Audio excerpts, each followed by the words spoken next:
I've done it. I've cracked the code to financial freedom. Stop right now. Drop whatever you're doing. Pile all of your money into the newest cryptocurrency. Wait just a few weeks, then sell it all. Thanks for watching today's video. Fantastic news!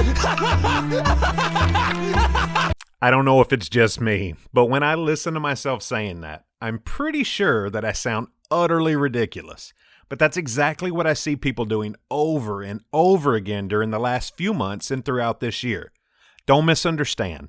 I'm not knocking crypto. This isn't a crypto bashing video by any stretch of the imagination. I hold cryptocurrencies.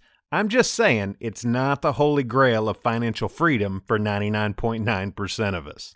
I did send Dwight on a quest for the Holy Grail. But what I can tell you is that there are clear steps that work every single time when trying to achieve financial independence. And luckily, you are watching the video that's going to drop those steps right in your lap. I'm Jonathan, and we're talking 5 key steps to financial freedom in today's edition of Constant Cash Flow. We're going to kick things off with what most people see as the bane of any financial discussion, planning your finances. But bear with me, don't go anywhere. It's only step 1, and foundations are critical. I believe this is a crucial step and often the one that people struggle with the most, including myself at the beginning. Let's be honest, unless you're fanatical about numbers and spreadsheets, a financial plan isn't entirely enjoyable. You're killing me, Smalls! And on top of that, it's human nature to not want to be held accountable to ourselves. We see it daily in our food and health choices, and our time management, and yes, especially in our finances.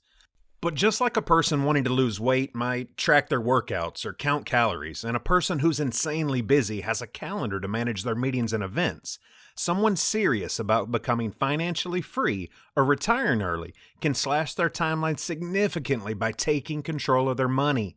You can't successfully manage what you can't measure. Start with a simple budget each month, and you can decide as you become more comfortable with it how detailed you become in your tracking. I'm sure it drives my wife a little crazy, but I can tell you how much money we're on track to spend and save each month for the next 10 years. One of our boys got a little overzealous. Yes, plans change, and yes, there are unexpected expenses, but I don't get upset about it. I realign and move forward.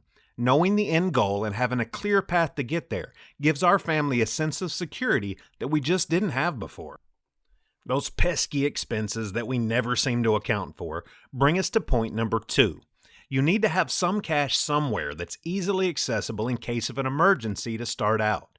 There's nothing like a fender bender or a dryer that's only blowing cold air to derail your financial momentum. There are many options out there, but I like to use the 1,001 rule. No less than $1,000 and no more than 1 week's wages. That money should be in a savings account at your local bank or something along those lines. Just make sure that it's not in an account that you access for any other reason. It's literally only there for an emergency. Step 3 brings us to the biggest thief on our trek to financial freedom: debt. I know as a society we view it as a necessary evil, but really, if you sit back and look at all the interest you've paid over your lifetime and maybe still paying, it's truly frightening. Americans now have a record $14 trillion in debt. Okay, first of all, that's trillion, people. I didn't say million, I didn't say billion, I said trillion. 14 trillion. It says households are sitting on a record amount of debt in mortgages, credit cards, student loans, and other forms of debt. You're basically being robbed. Interest that you earn is a reward. Interest that you pay is a penalty. So if I borrow someone else's money, I'm being charged a penalty. That's called interest. And when we get this in our heads and we start to understand it, we can start to take steps to put ourselves in a better position. Other than your house, you should start making a frantic push to get rid of any debt you have after your emergency fund is secured. There are many strategies out there that accomplish this step. Dave Ramsey promotes the debt snowball, which is paying off your smallest debt first, only making minimum payments on any others. When the first is paid off, you would take everything you were putting toward that debt and now apply it to the next one. Just repeat the process until you have everything knocked out. Other advisors say you should start with your highest interest debt first and move down the list. I say start with whatever you'll continue to do. Both approaches work, and in reality, there's negligible difference in the overall outcome. In order to speed this up, you may need to find a side hustle, sell some unused items, anything to push some extra cash into the win column. Once you have no other debt in your house, you can take a breath and pat yourself on the back. The hard part is done, and everything from here on out becomes really, really fun. This is fun. We're having fun. But before we reach the final step, we have to make sure that we do a few things to ensure our success. Step 4 is like a bonus. You get 2 pieces of cake instead of 1 here. Just that I think you're gonna love this cake. First, don't take out any new recurring debt. I know that sounds obvious, but I wouldn't be saying it if it wasn't a common issue at this stage. It's tempting when you see that you now have expendable income that didn't exist before. Just because your income and credit qualify you for a certain loan, it doesn't mean you should take it. Many people naively think that the bank wouldn't approve them for a credit card or a loan they couldn't afford. The bank only knows your income as you've reported it, and the debt obligations included on your credit report, not any other obligations that could prevent you from making your payments on time. Second, limit your credit card purchases.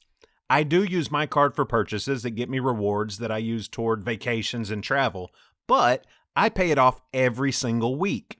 If you feel it's too much of a risk and it might push you back into overspending, don't do it. I will exercise a little self-control. Seriously, just leave them at home. Remember how you got here and all the hard work that you put in to make it happen. We're on the home stretch now, and miracles are about to happen. Home run time. If you follow my channel, you already know what this is. And if you don't, why not? Pop that like button and subscribe. I mean, we've already come so far together. But really, point number 5 is to invest. Everything you've been putting towards paying down debt is money you're not using toward monthly bills or living expenses anyway. Invest. I personally choose to invest the majority of my money into dividend stocks and ETFs, but there are so many ways to do it for wealth building. Number 1, make sure you match out your employer's 401k up to the percentage they match if you have that option. That's an immediate 100% return on your investment. Music to my ears, Andrew. Then take the rest and open your own investment account using M1 Finance, Robinhood, or any of the other platforms out there. I have links in the description below to get you started. Then, if nothing else, pick an S&P 500 index like Vanguard's VOO and start sinking money into it. The S&P 500 has historically averaged about a 10% return over time, and it's a great, easy way to get started. And remember, you were giving away money before. Isn't it about time somebody gave money back to you? Of course, I also have many videos already out and coming out that provide information I hope is helpful and insightful to your investing journey, like this one on the top right. If there's a specific stock or ETF you want to know more about or you'd like to see a video on, drop a comment below and I'll see what I can do to hook you up. Thanks for watching. That wraps up our look today at 5 steps to financial freedom. As always, please do your own research before making any investments to see if it's a good fit for you, your goals, and your personal risk tolerance. Keep an eye out for my next video coming out in just a few days that talks about the recently passed infrastructure bill and what it means for long-term investors, along with a few stocks to take a look at that should benefit from its approval. Let me know in the comments what you thought about today's video and what you'd like to see discussed in future videos. I want to make sure that I'm putting out content that you want to see, and I really value your input. I'd appreciate it if you could leave a like and subscribe to the channel if this video helped you in any way. On the right, you can also find more great videos to help you on your journey to constant cash flow. I hope you enjoyed today's video. See you next time.